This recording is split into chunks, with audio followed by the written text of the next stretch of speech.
quais são as principais tendências do mercado jurídico para 2023? O ano está acabando e é natural pensarmos no que é tendência para o ano que vem. Foi pensando nesse tema que a agência Javali convidou 18 especialistas do mercado para apontarem as principais tendências em 7 macro-áreas do direito. O resultado desse trabalho foi o lançamento do guia Tendências do Mercado Jurídico 2023, que a Javali acaba de lançar. E nesse episódio do Juridicast, a gente compartilha o áudio da live que fizemos para apresentar o guia. Nesse webinar realizado pela Javali, tivemos a participação de 2 profissionais que ajudaram a construir o guia, a Alexandra Mafra e a Daniele Serafino. Confira o episódio.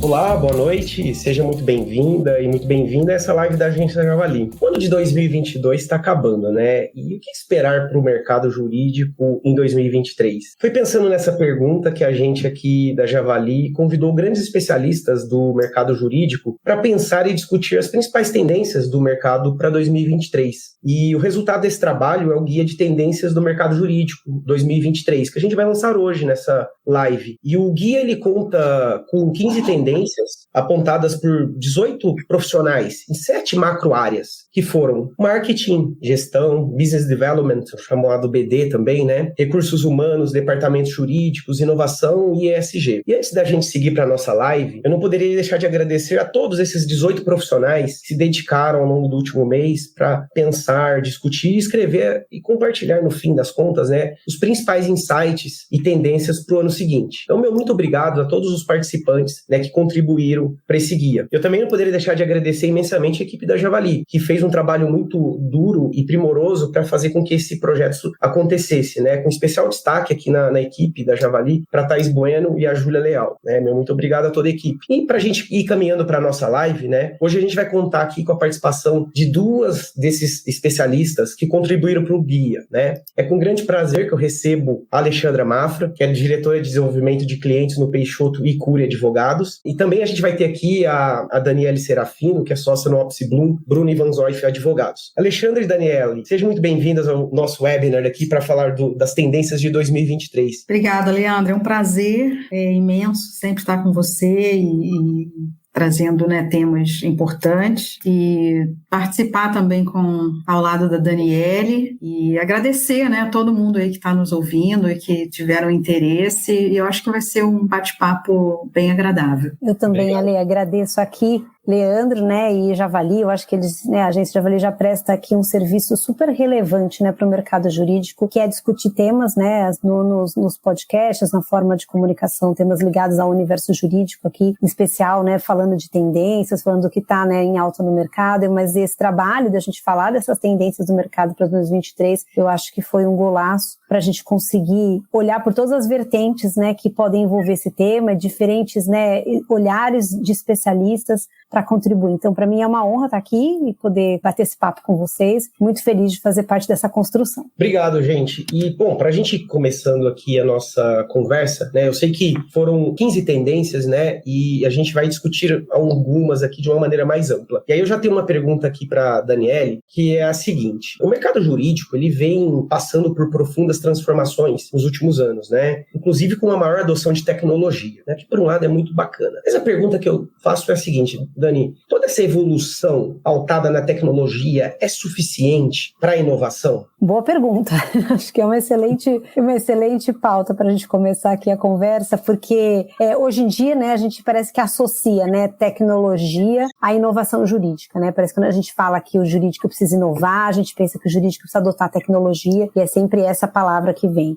Acho super válido, porque realmente o mercado jurídico estava um pouco atrás, né, com relação à adoção de tecnologia, de aí outras áreas de conhecimento, outros profissionais, e a gente demorou um pouquinho para pensar que a tecnologia poderia ser um aliado. Mas quando a gente está falando de inovação, né, é algo muito mais profundo do que uma adoção de tecnologia, né? A gente sabe que a tecnologia por si só não vai fazer a grande diferença nesse acompanhamento que o mercado jurídico, pelo menos na minha visão, que eu acredito que ele precisa passar para acompanhar esse movimento de transformação digital que a gente vem passando na sociedade. E o mercado jurídico, na minha opinião, também está um pouco atrás disso. e a gente precisa, né, engatar um pouco nessa marcha, né, para estar mais alinhado nesse movimento de transformação digital, de economia da experiência, né, de um foco mais no cliente. Mas a só tecnologia, respondendo à tua pergunta, na minha opinião, ela não vai resolver todas as dores. A tecnologia, ela é importante, mas ela não é a bala de prata aqui, né? Ela não vai adotando tecnologia, nós estamos inovando e nós vamos chegar lá aonde a gente precisa chegar com o mercado jurídico ou responder às demandas, né, que esse mercado tem nos incitado aqui a refletir sobre que lugar esse jurídico precisa estar, né, de que lugar ele precisa se transformar, em que aspectos ele precisa, né, fazer a mudança significativa, e a tecnologia ela não é a resposta, eu acho que para todos esses setores. Aí acredito que outras coisas entram aqui na pauta, não sei se a gente vai comentando aqui, né, ao longo do caminho,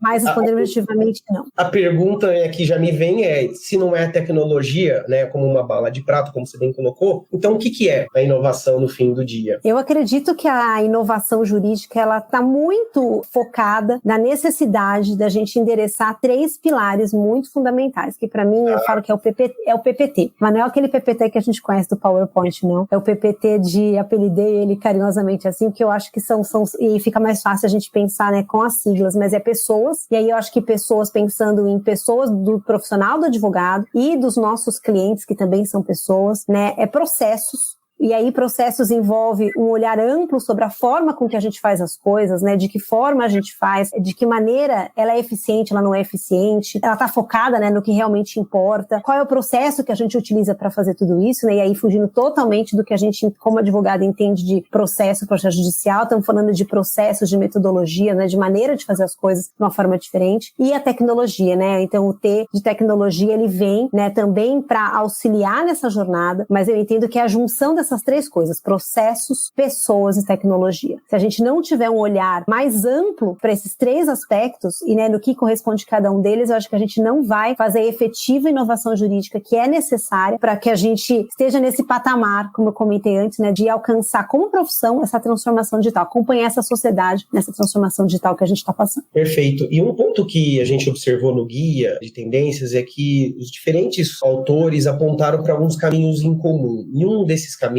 é com relação ao foco maior no cliente, né? Ou seja, os escritórios precisam cada vez mais estar focados em seus clientes, de uma maneira genuína, né? Não só no discurso. E aí, a pergunta que eu faço a vocês duas é, vocês acreditam que os clientes jurídicos, de modo geral, evidentemente, estão satisfeitos com as entregas dos serviços jurídicos? Olha só, Leandro, essa pergunta, hein? Caramba, perguntinha de $1 milhão aí, né? Então, assim, eu fiquei refletindo, né? Quando eu li a pergunta, eu falei, cara, não dá pra gente ser leviano, né? E falar alguma coisa que não seja condizente com a realidade. Aí eu fui procurar alguns dados. Aí eu achei uma coisa muito interessante. Eu queria trazer algo mais, né? Para comprovar aquilo que já era uma percepção. Aí eu fui olhar, eu estava olhando a revista Análise, e eles trazem 2 dados muito interessantes com relação a isso.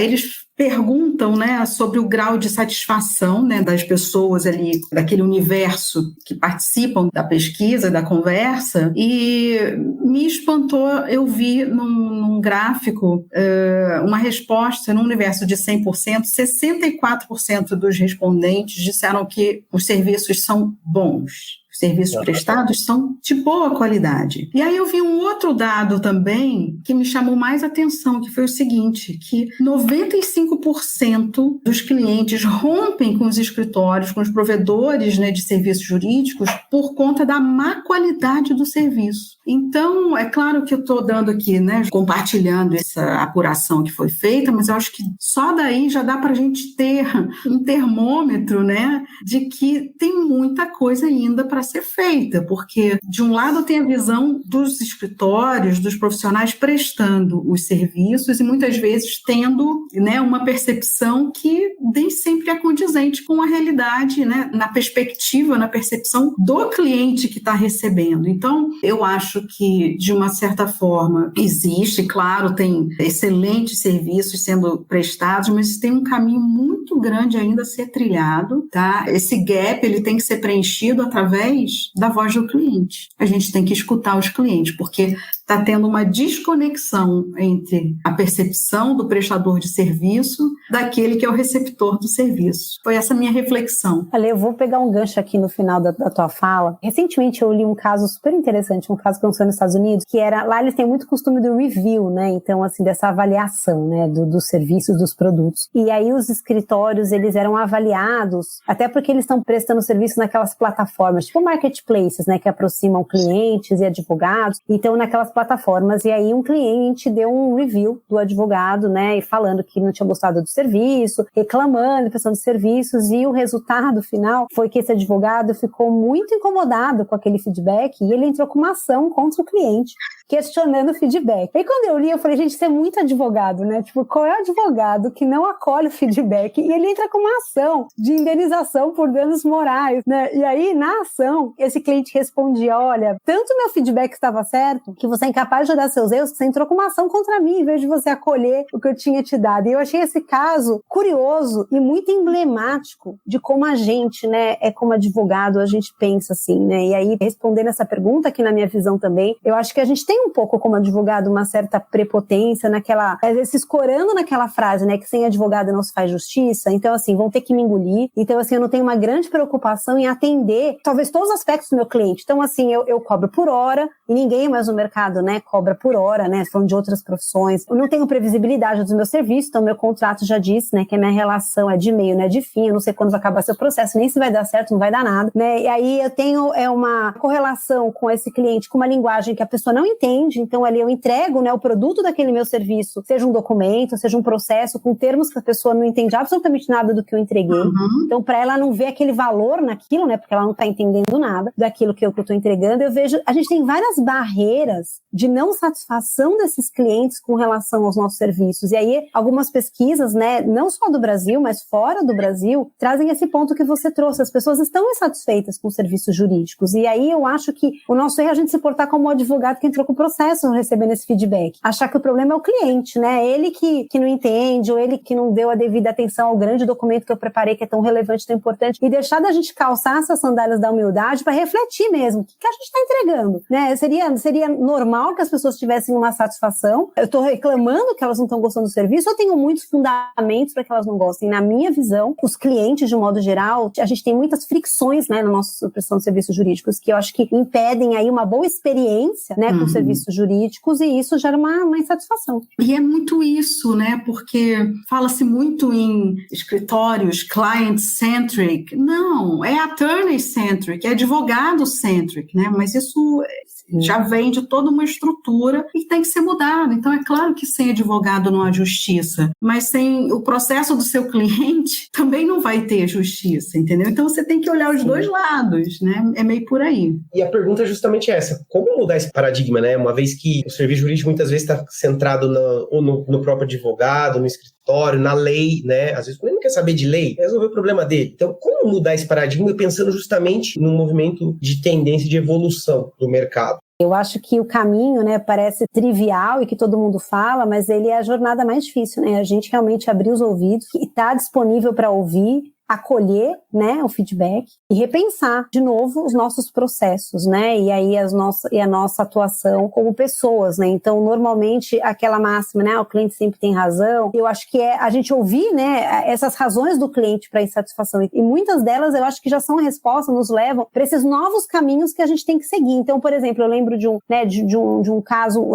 a gente, e é lógico, cada cliente tem um perfil e cada atividade tem também um perfil de entrega, mas eu lembro assim, de um caso, a gente atua no escritório, tem uma área de startups. E esses clientes de startups, você manda um Word para ele, a entrega do seu trabalho em Word para ele, é quase uma ofensa, é quase uma ferramenta que ele não usa. Então, você precisa entregar no PPT a sua opinião legal. Precisa ser muito objetivo, precisa ser muito pontual, quase em bullet points. E aí, né, e o advogado pensa, não, mas tem todo um estudo, tem todo um fundamento, cadê a segurança jurídica? Tem toda uma discussão por trás, mas assim, o que adianta eu entregar um Word com todo o embasamento, cheio de segurança jurídica, jurídica e o cliente não lê, ou ele não tem percepção de valor naquilo, ou entregar o PPT cheio dessas informações e para ele também aquilo não tem valor. Não valeria mais eu entregar da maneira que ele espera receber, ouvindo o cliente, aquele perfil de cliente. E lógico, né, a apresentação, eu vou dar a segurança jurídica que, olha, eu estudei o seu caso, tem fundamento, é ouvir mais, mas ouvir de uma forma genuína, né, uma escuta ativa, né, a gente precisa ter uma escuta ativa, é escutar com humildade de reconhecer que é possível fazer diferente e ter a iniciativa de mudar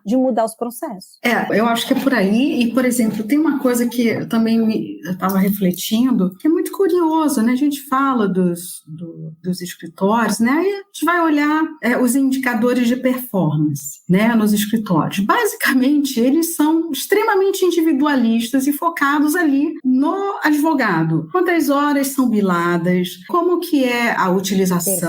Como que é a originação? Todos os indicadores de performance, eles são muito voltados para um indivíduo, né? E aí eu me pergunto, quem é que está medindo os indicadores, né? Não é só o que o cliente faz por você, mas o que você está fazendo pelo cliente, né? A gente tem que começar a pensar isso também, a mensurar esse tipo de indicador de performance. Não pode ser só um olhar para dentro, que eu brinco que é lawyer-centric. Tem que ser, de fato, o client-centric também. Então, assim, tem mudanças estruturais e mudança mesmo na forma de pensar, e, obviamente, isso tem lá, né, as suas origens, porque a gente também passa por um ensino na faculdade de Direito que não dá nenhuma indicação para os advogados, que eles vão ter que pensar com o mindset de empreendedores que são donos do business, e que uma coisa é a prática do direito e outra coisa é a entrega do serviço jurídico, que é um negócio. Então, assim,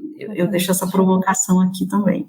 E Alexandra, aproveitando um pouco do seu artigo no Guia de Tendências, né, você fala lá sobre times multidisciplinares atuando nas bancas jurídicas, né? E aí a pergunta que eu faço é, o que significa na prática essa multidisciplinariedade? Boa, Leandro. Porque assim, eu fiquei muito intrigada, tá? Quando eu li uma pesquisa da Bloomberg feita com empresas estrangeiras e multinacionais, onde de todos os entrevistados, foram mais de 400 pessoas, advogados de escritórios e jurídicos, eles entenderam que 82% dos entrevistados entenderam que um time multidisciplinar é definido, ele é composto por advogados tão somente de outras áreas de prática ou advogados que tenham mais senioridade. Ou seja, é uma composição exclusivamente de profissionais que, né, estudaram, se formaram e se tornaram advogados. E aí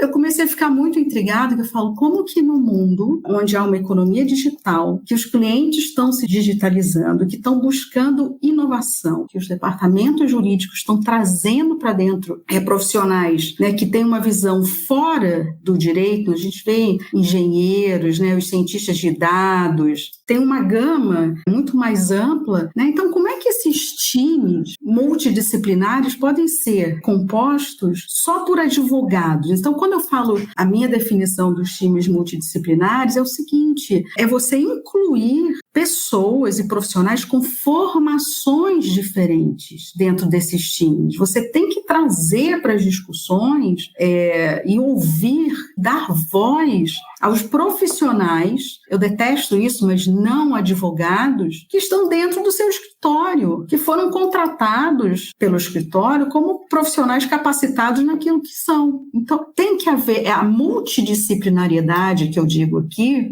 é com relação à formação de conhecimentos, essa integração. Um time multidisciplinar é muito anacrônico você dizer que ele é só formado por advogados de outras áreas de prática. Não é, não mais. Porque os clientes estão demonstrando isso. Os clientes empresariais, que eu digo, né?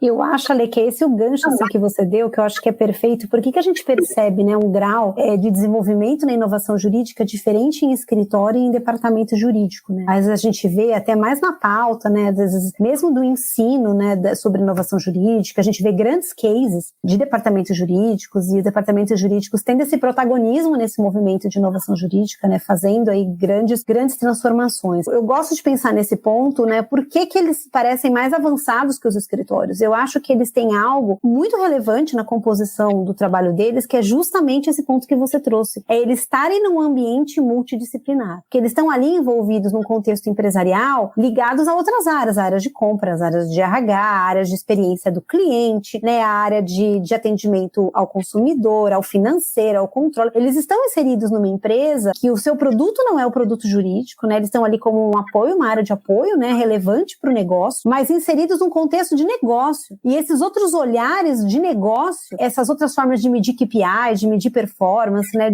esse olhar, trazem para eles insights, insumos e padrão de comportamento que já é mais o padrão de mercado, é o padrão, né, comparativo a outras empresas, né, não ao universo jurídico ou a outras empresas jurídicas. Então, eles têm uma facilidade, por estarem num ambiente multidisciplinar, de inovar mais rápido, o que leva a gente a refletir que se a gente no escritório, né, falando aqui, nós duas do nosso pedaço aqui de escritório, se a gente, eu falo, beber sempre das mesmas fontes, a gente só bebe das fontes dos advogados, né, o nosso universo se restringe aos advogados, como é que a gente vai pensar fora dessa caixa, né? Como é que a gente vai ter insights diferentes, olhares diferentes sobre as mesmas coisas? Então, a gente precisa trazer para dentro do escritório um pouco dessa visão empresarial que os departamentos jurídicos vivem na realidade deles, que são outros profissionais que agregam olhares de direções, né, e posicionamentos, procedimentos, processos diferentes. E acho que só quando a gente realmente tiver times multidisciplinares é que a gente vai fazer uma transformação mais efetiva, talvez mais alinhada com o padrão de negócio, mais, e que talvez é esperada para esses nossos clientes que são departamentos jurídicos, ou até para esse padrão realmente mais de negócio, né, de empresarial, saindo um pouco de profissão e indo mais para um mercado jurídico alinhado com outros padrões que às vezes envolvem, né, olhares por outras disciplinas que não só a técnica jurídica, como você comentou também. Exato, e assim, até mesmo, né, dentro dos departamentos jurídicos, né, a gente vê esse movimento crescente do legal operations e tudo, isso foi um movimento que o próprio jurídico, ele sofreu e sofre pressões ali dentro, porque ele sentiu, assim, ele teve que começar a se mexer também para virar um centro de soluções, e não apenas aquele, né, que diz não para tudo, como geralmente os jurídicos internos são vistos. Não, vocês são parceiros de negócios, então nos ajudem. Então, hoje em dia eu tenho vários conhecidos profissionais que eu admiro, de grandes empresas, que estão dentro do departamento jurídico levando essa inovação, né? Vamos ser parceiros de negócios, né? Dos nossos clientes internos e, sobretudo, dos externos. Então, isso é um movimento que vem a longo prazo. Nos escritórios vai chegar de uma forma, acho que não muito amorosa, mas mais dolorosa, mas vai chegar. Gente, uma coisa que eu estou pensando aqui é como também tornar um escritório de advocacia atrativo para esses profissionais, porque a Dani traz um ponto que é bem curioso.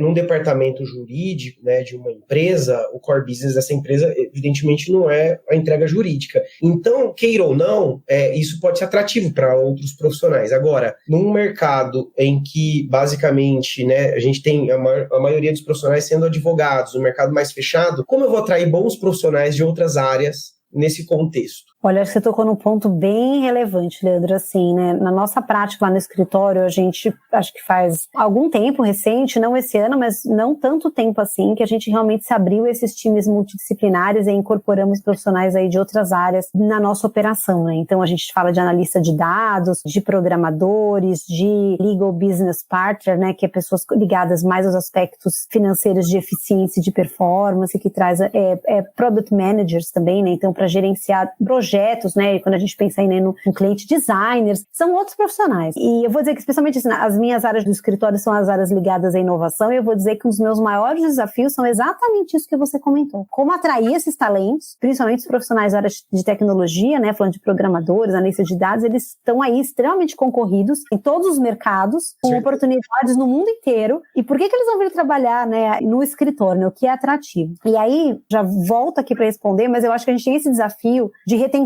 de talentos mesmo, né, para o universo jurídico. As pesquisas recentes mostram que a profissão jurídica, ela já não tem sido, né, antes a gente tinha, né, como as principais profissões, né, que as pessoas gostariam de exercer, e agora já faz alguns anos que essa tendência ela tem diminuído ano após ano. Então as novas gerações já não veem com o mesmo atrativo a profissão jurídica em si. E a gente atrair pessoas do mercado para um mercado jurídico que é muito tradicional, né, que tem a sua linguagem muito própria, que tem a sua maneira de funcionar ainda um pouco para trás na adoção de tecnologias, ou seja, não é atrativo para esses profissionais realmente. Então, assim, eu acho que o grande desafio é a atração, não sei te dizer a resposta. Eu acho que a gente tem que se igualar a mais padrões de mercado, pensar em planos de carreira e planos, né, de bonificações ou de atrativos mais com padrão de mercado para a gente ser mais equivalente, né? Mas eu acho que é um aspecto super relevante a gente pensar nessas novas gerações, a gente formar essas novas gerações com esses outros skills já, para eles já virem, entre aspas, de fábrica, né, da fábrica das graduações, com um olhar mais para a tecnologia, que talvez a resposta a gente vai ter times multidisciplinares, que eu acredito que isso faz parte e é essencial, mas a gente também vai ter outros advogados no time com outros olhares, com outras especialidades, mais de tecnologia, mais de gerenciamento de projetos, que já vai trazer um outro olhar de especialização para dentro do negócio. Então, eu acho que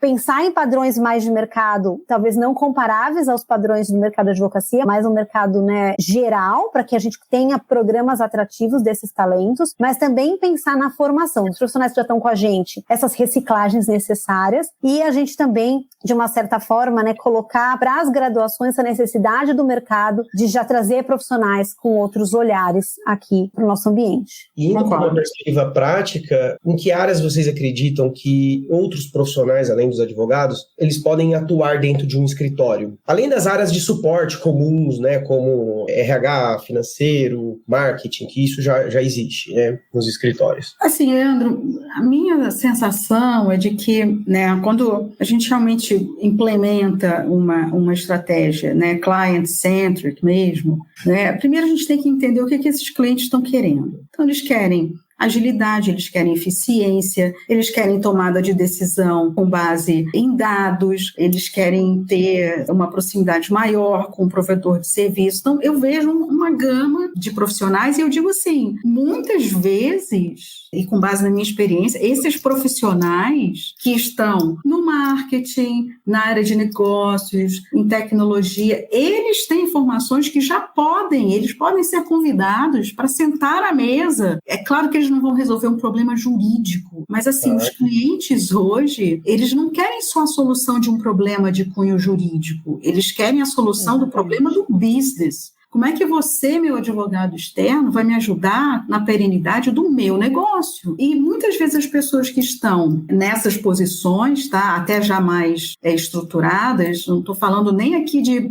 dos cientistas de dados, dos engenheiros, da engenharia jurídica, não, pessoas que dentro de casa estão nessas áreas, mas já têm essas formações e podem sim colaborar, porque eu tenho certeza, e eu brincava muito no outro escritório, eu trabalhava com a minha equipe, com a equipe que administra o escritório, que assim, os gestores sabem muito mais da vida dos clientes, das idiosincrasias, das necessidades, das demandas dos clientes do que os próprios advogados, que estão focados ali em outra coisa. Então, eu digo assim, tem muita gente já dentro dos escritórios, nessas áreas, né, que alguns chamam de apoio administrativa, que já tem formação, sim, só que precisam ter voz, precisam ser chamadas para conversar, entendeu? Para entender, porque às vezes tem um problema jurídico, mas você conhecendo do cliente, você conversando com aquele advogado, você dá ideias, você dá insights, você ajuda numa melhoria de processo, você ajuda na questão do financeiro, como é que é essa experiência para o cliente. Então, acho que dá para começar, sim,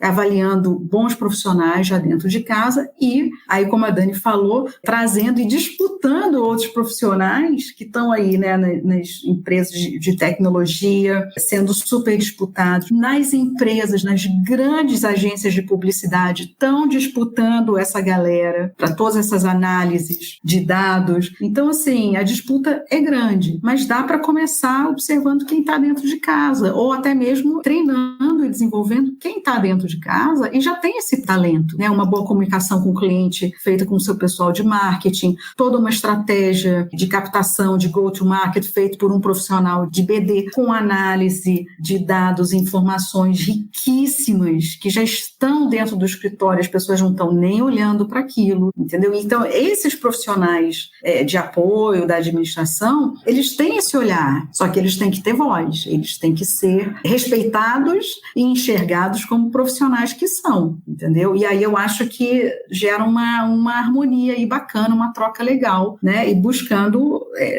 pessoas também com outros talentos e que possam desenvolver também essa galera que já tem aí dentro de casa uma habilidade, sabe? A minha percepção. Bacana. E, gente, uma tendência que apareceu bastante também no guia é justamente a questão do legal operations, que vocês já mencionaram brevemente aqui. E aí, a questão que eu faço a vocês é a seguinte: o quanto que o mercado jurídico tem que avançar nesse tema em 2023? Ale, eu acho que muito. Eu entendo muito, assim, que o Legal Operations, ele tem muitos conceitos, né? Mas um dos conceitos que eu gosto muito, ou pelo menos é um que a gente foca, às vezes, né, no escritório, existem muitas tarefas, né, que às vezes os advogados fazem. E se a gente for olhar, né, espremer no fim do dia aquele conteúdo que é exatamente, estritamente jurídico, que depende do know-how específico daquele advogado, às vezes é uma parte, né, das tarefas do dia daquele advogado. E o restante do dia ele fez diversas outras tarefas, diversas outras atividades que necessariamente não é a sua produção intelectual, né, da sua área de conhecimento. Eu acho que uma das vertentes do Legal Operation que eu acho muito relevante é a gente olhar para esses processos, né, das atividades dos advogados, mapear essas atividades todas, identificar pontos comuns. Às vezes a gente tem áreas diferentes no escritório, mas as atividades são as mesmas e só muda porque está numa área ou tem outra área. E a gente desafogar esses advogados dessas atividades todas que são mais operacionais, que necessariamente não é ali a produção intelectual, né, jurídica. E colocar todas essas tarefas, né, numa esteira de Legal Operations, né, com um olhar sobre eficiência,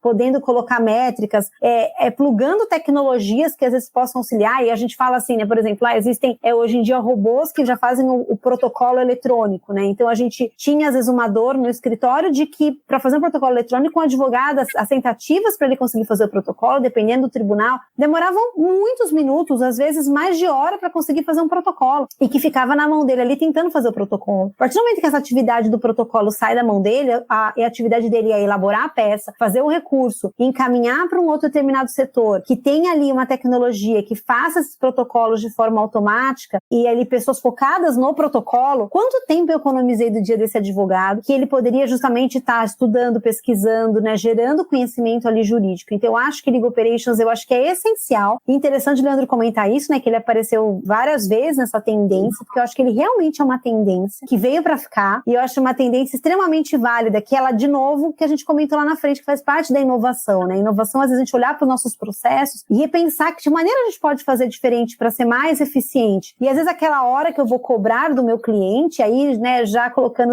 com várias aspas, porque eu acho que é uma outra coisa que a gente vai ter que mudar, essa forma de precificação de serviços jurídicos, ela vai ser pontual pelaquela produção intelectual, né? Então, às vezes, não sobre outras tarefas que necessariamente não são a sua produção intelectual e que possam ser endereçadas dentro do escritório, mas talvez em outros departamentos, focados nessa operação legal, né? Nesse processo de resolver as operações legais que estão ali para ajudar o dia a dia do advogado, da tarefa dele, mas necessariamente não é vamos dizer, a gente gosta nas terminologias jurídicas, obrigação acessória, né? É a gente deixar os advogados com o que é principal para eles, né? Deixar eles focados naquilo que é essencial e tirar deles talvez as tarefas que não sejam essenciais, mas que comem muito tempo. Dani, eu concordo com você. Eu acho que ainda tem muito a ser feito nos escritórios. Esse é um movimento que ele não é um movimento orgânico, ele não está vindo espontaneamente, porque os escritórios, muitos já estão avançados, já sacaram que se eles não fizerem alguma modificação, eles serão modificados pelos clientes, simples assim, como tem casos acontecendo no mercado, né, de clientes realmente rompendo com ótimos, grandes escritórios que não conseguem entregar, né, porque quando a gente fala de legal ops, eu estou falando o quê? Da eficiência eficiência, né? São os departamentos jurídicos olhando para a eficiência. E aí eles olham para os seus provedores de serviços jurídicos, né? E medem quão eficientes eles são. Então, eu acho assim que já... Cada vez mais, né, Ale, tem esse movimento dessa medição. Tudo é medido, porque os jurídicos estão sendo extremamente medidos e avaliados. A avaliação de performance desse jurídico está atrelada a questões ligadas ao quanto de economia eles estão gerando para a empresa. Dá o bônus de outros executivos dessa empresa, não só o executivo jurídico, né? A cadeia toda aí está sendo impactada. Toda, né? Uma cadeia. E assim, exatamente. É um departamento financeiro que está ali colado no jurídico, e aí esse jurídico está se mexendo para se tornar eficiente, para gerar economia, para gerar inovação. Tem empresas com departamentos onde existem legal ops que estão levando soluções inovadoras para dentro da empresa. Isso é muito legal.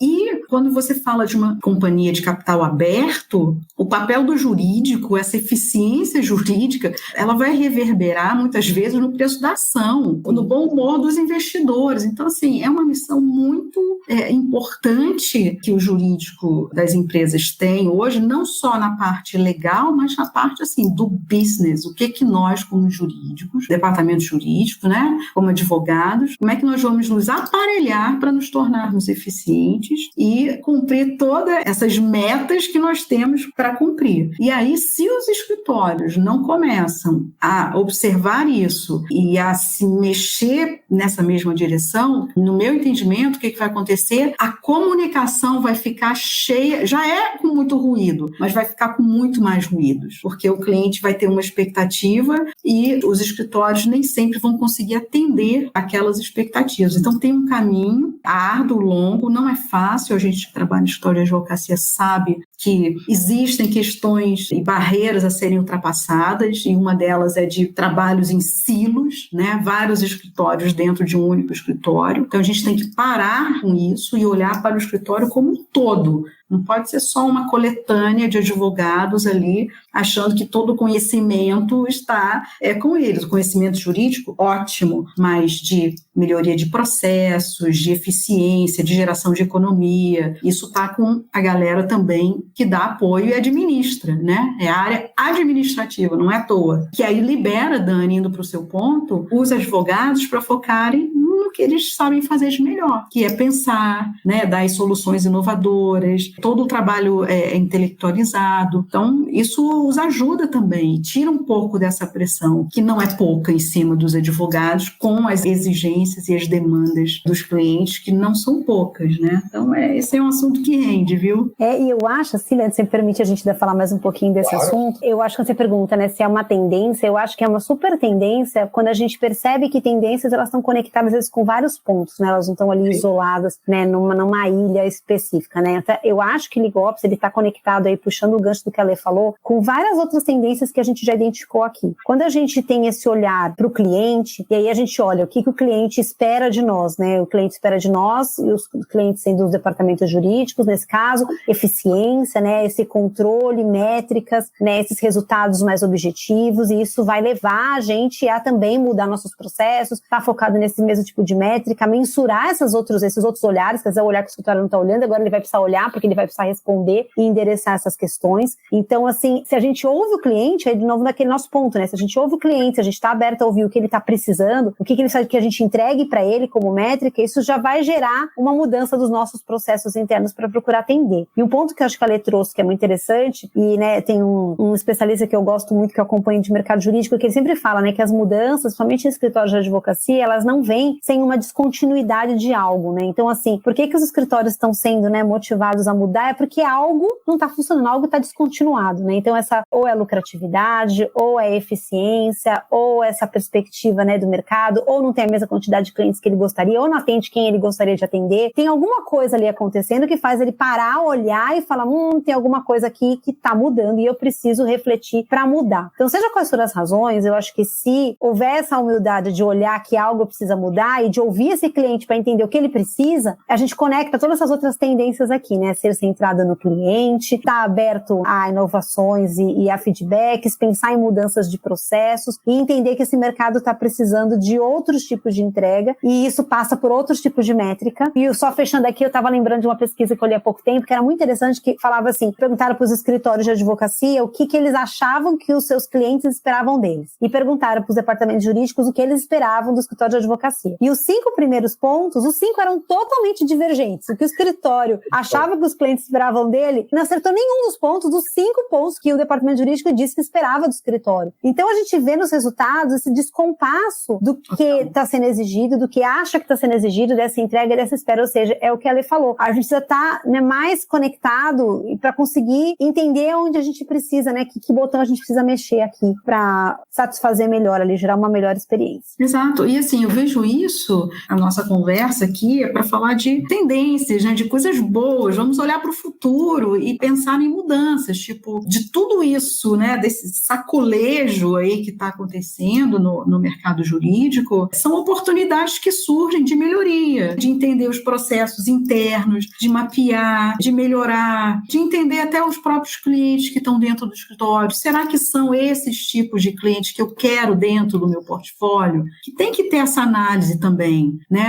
Sair desse desarvoro que tem que sair captando todo mundo. Calma! Qual é a sinergia que tem com que tipo de clientes eu quero trabalhar também? Isso facilita esse exercício, né, de mudar para melhor, para poder atender também, né? Saber onde eu quero atuar. Então, assim, eu vejo isso como críticas, né? O que nós estamos falando aqui, a gente está trazendo pontos de melhoria, né? Porque muita coisa bacana já existe. Mas eu acho que é um movimento, isso não é uma questão nossa aqui, Brasil, não, é mundo, né? É o mundo jurídico repensando a sua forma de existir e repensando a sua forma de preparar os advogados do futuro. Porque aí, para mim, é o X da questão. Gente, nossa webinar está caminhando para o final e para a gente ir fechando, qual que é a visão de vocês para o mercado jurídico em 2023? Né? Eu sei que a gente está aqui há quase uma hora debatendo esse assunto, né? E o guia que a gente lança aqui certamente amplia essa discussão em profundidade com mais outros colegas aqui especialistas, mas acho que se a gente puder ir fechando, qual que é a visão de vocês para 2023? Só para eu pegar esse gancho do que eu falei, eu acho o seguinte, que eu vejo uma necessidade, eu já vejo uma movimentação grande na parte das instituições de ensino, tá? Já se mexendo no sentido de formar realmente advogados com um olhar multidisciplinar. Tenho conversado com algumas pessoas e fico muito feliz em ver esse tipo de movimentação na área acadêmica, porque também não é fácil mudar, né? Mas eu acho que eu sinto essa tendência na mudança, ainda que paulatinamente, na formação, no olhar multidisciplinar dos advogados, né? Como tecnologia tem que estar embutida, negócios tem que estar embutido, a gestão, a administração do business, formar advogados empreendedores, né? Que saibam gerir equipes, que saibam se comunicar, né? Que tenham as soft skills. Então, eu acredito demais nisso. Eu acho que essa é uma movimentação e cada vez mais, Leandro, vivemos num mundo inundado de informações, né? E eu acho que é pela análise mesmo de dados, das informações disponíveis, que a gente vai conseguir uma advocacia preventiva, preditiva e prescritiva, porque muitas vezes é isso que os nossos clientes querem, sabe? Que a gente consiga, com base em informações disponíveis, chegar para eles e dizer, olha, eu acho que a gente pode ir por esse caminho, mas não no achismo, não é só porque a letra da lei está falando aquilo, mas é porque a gente já levantou um monte de análise, né? Utilizamos a jurimetria e a gente está vendo o que está acontecendo, quais são as tendências, quais são as teses. Então, eu acho que são, na minha visão, a mudança na formação e no preparo desses profissionais para entrarem no mercado e, obviamente, isso vai reverberar nos escritórios de advocacia que também precisam estar alinhados e essa questão das análises para a gente realmente ajudar esses clientes na perenidade dos seus negócios, porque no final do dia é isso que a gente quer, né? O cliente sendo bem sucedido, nossos escritórios serão muito bem sucedidos. Então, certeza. São meus 2 cents aí que eu tenho para comunicar. Eu concordo com tudo que ela falou. Estou aqui tentando só acrescentar. Para 2023, acho que grandes tendências, e aí eu acho que para escritórios e departamentos jurídicos, né, para o nosso ecossistema aqui geral, eu acho que é esses ouvidos abertos para essa cocriação em conjunto, né, que precisamos um dos outros e precisamos conversar mais e talvez estarmos mais alinhados quanto às necessidades, né. Então eu acho que tem essa, que a gente denomina tudo isso, né, desse client-centered, a gente está focado, né, realmente no cliente. Acho que uma tendência é cada vez mais os advogados estarem um pouco mais familiarizados com tecnologia, né, no jurídico. Eu acho que esse caminhar para a adoção de tecnologias vai continuar. As pesquisas mostram que a tecnologia, apesar da maioria dos advogados indicarem como uma macro tendência, né? Qual é a macro tendência da inovação jurídica? Todo mundo fala que é tecnologia, mas aí quando a pergunta 2 fala, você se sente preparado para incorporar a tecnologia, né, no seu departamento, no seu escritório? E o índice é baixíssimo. Então a gente tem um descompasso ali, né? Tem uma pesquisa até recente da Clio, ela mostra assim, 20% se sentiam preparados e 89% entendiam que era né, o must-have da tendência jurídica. Então a gente percebe que tem um gap gigantesco entre o que eu acho que eu preciso fazer, a direção que eu preciso caminhar e a minha sensação de capacidade para caminhar nesse lugar. Então eu acho que tem um espaço ali para a gente ir aprendendo com a adoção dessas tecnologias, e aí a gente também entendendo que os serviços jurídicos podem ter apoio, né, desses provedores de serviços alternativos, as legal techs, das law techs, que acho que também vieram para ficar. Então acho que elas fazem parte do nosso ecossistema jurídico, né? Acho que são um player bastante relevante do ecossistema. Então é a nossa interação com essas pessoas. Acho que também uma macro tendência é cada vez solidificar mais, né, o legal design nas operações jurídicas, né? A gente sair desse olhar, às vezes, só sobre, né, o visual law, de entender isso como uma hype e né, quem ainda não fez essa jornada, incorporar isso, né, na nossa forma de comunicação, na nossa forma de entrega, né, na forma de encontrar soluções. Então, se a gente fosse falar assim, né, em bullet points, eu diria que é isso, é ser centrado no cliente, é ter provedores de serviços jurídicos alternativos próximo de você, porque eles vão te trazer tecnologia, é a gente pensar na adoção de times multidisciplinares e a gente olhar aí para os ensinamentos que o legal design nos traz para repensar soluções aqui para o nosso dia a dia. Muito bom, gente. Nossa live chega aqui ao final e a intenção foi apresentar uma visão geral, né, do guia que a gente vai lançar agora, né, com as tendências para 2023. Gostaria de agradecer a participação das nossas convidadas, a Alexandra Mafra e a Daniele Serafino, e também agradecer a você que nos acompanhou aqui até o final. Muito obrigado. Obrigada, gente. Muito obrigada. Obrigada, Lê. Obrigada, Leandro. Obrigada a todos. E aí, gostou desse episódio do Juridicast? É importante saber que você pode baixar o guia Tendências do Mercado Jurídico 2023 em www.agenciajavali.com.br. Um grande abraço e até a próxima quarta-feira, às 7 da manhã.